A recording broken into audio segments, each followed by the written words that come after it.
questions of the media regarding the match between Ukraine and Albania.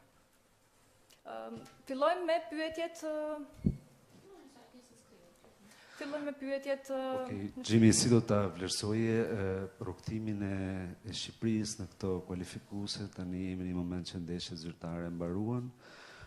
Një vlerësim tëndin për gjithë të zuri,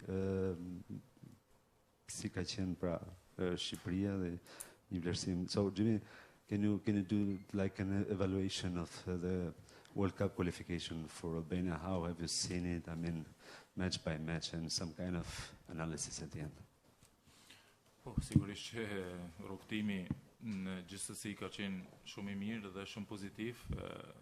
Sigurisht tash jeta është e shpejtë dhe mendohet vetëm ajo që është në prezencë dhe besoj është ajo humbja me Polonin, po që ndoshta e prish pagat bukurinë që kemi bërë deri tani në këto, të them, 2-3 vitet e fundit, jo vetëm ki kualifikimi, por prapë jemi pozitiv. Sigurisht në këto momente është pak negativiteti në kokë, por duhet ta ndryshojmë dhe ta kthejmë në forcë dhe të marrim me pozitivitet për të ardhmen e kombëtarëve shqiptarë.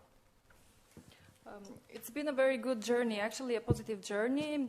Of course, we are living in a fast life, and the only thing that we can think right now is the present, and of course, is the last match against Poland, the defeat that we had. But and this is a match that actually kind of ruins the beauty of what we have achieved during these 3 years. But of course, we have to try to turn the negative thoughts into motivation to do only positive thing for the Albanian national team. Питання було з приводу того, щоб Брат Гімжитті міг оцінити шлях, який пройшла збірна Албанії у кваліфікації до чемпіонату світу.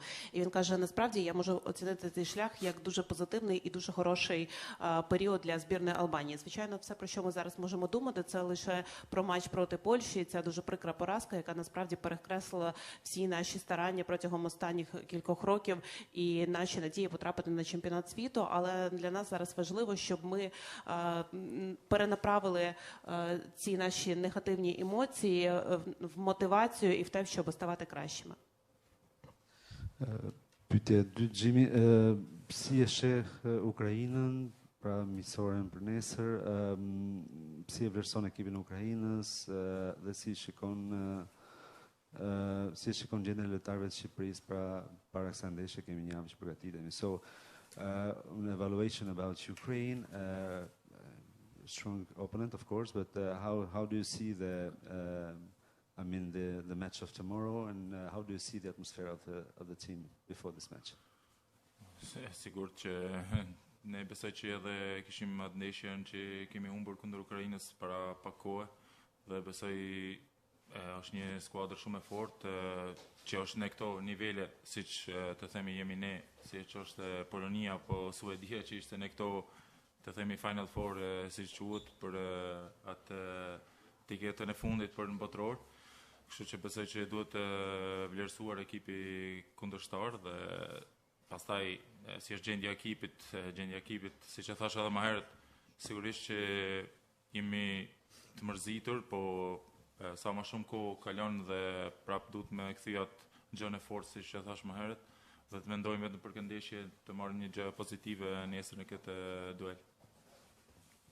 Of course, actually, we have played against Ukraine before, and it's a very strong team, just like actually Sweden and Poland as well, in this Final Four group, let's say, that leads to the World Cup. Of course, we have to appreciate the opponent, and about the teams, let's say our team is feeling sad, but as I said before, we have to try and take our time and turn the negative things into a positive things for the future of the national team. Питання було щодо завтрашнього матчу проти збірної України, як ви оціните опонента і взагалі атмосферу навколо цього матчу, яка зараз відбувається у збірній Албанії. І гравець говорить про те, що ми вже грали зі збірною України, і ми розуміємо, що це дуже сильний опонент, і ми готуємося до цієї гри. Але я можу сказати, що це, якщо ми оцінюємо групу, яка мала виходити на чемпіонат світу, це і Швеція, і Польща, це всі сильні опоненти, проти кого ми не грали, ми б зараз готувалися дійсно до важливого поєдинку, але наразі це товариська гра, і як я вже сказав, можливо, там ми не маємо мотивації великої, але нам потрібно зараз всі свої негативні емоції, які всередині команди, перенаправити в позитивне русло і знайти мотивацію для того, щоб зіграти сильний матч. Добрий вечір, Максим Кучер, ЮАФутбол. Питання до гравця. Ви грали разом з Русланом Маліновським в Аталанті. Які сильні і слабкі сторони його можете розповісти про ці сильні або слабкі сторони гравця? Можливо, говорили з ним про цей матч? І загалом, який вплив Руслан має на збірну України, на вашу думку? The question to the player. You played with Ruslan Malinovsky in Atalanta. Could you just describe his strong and weak sides as a player? And what's your opinion? How does he affect on the national team of Ukraine? What is his influence in Ukrainian national team?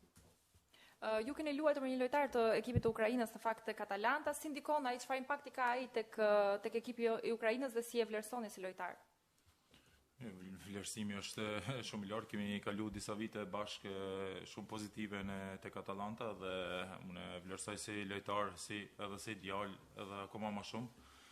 Dhe vlerësimi është shumë i madh, besoj që edhe në këtë ekip tek Ukrainës është një lojtar shtyllë, lojtar kyç, kështu që besoj edhe ka gjë më fort që e di që ka Malinovski është gjuajtja nga distanca, kështu që duhet me qenë afër në mbrojtje dhe mos me lënë me godit portën, sepse shumë shpesh e ka një gjujtje jashtëzakonshme dhe shumë të fortë dhe godet shumë mirë.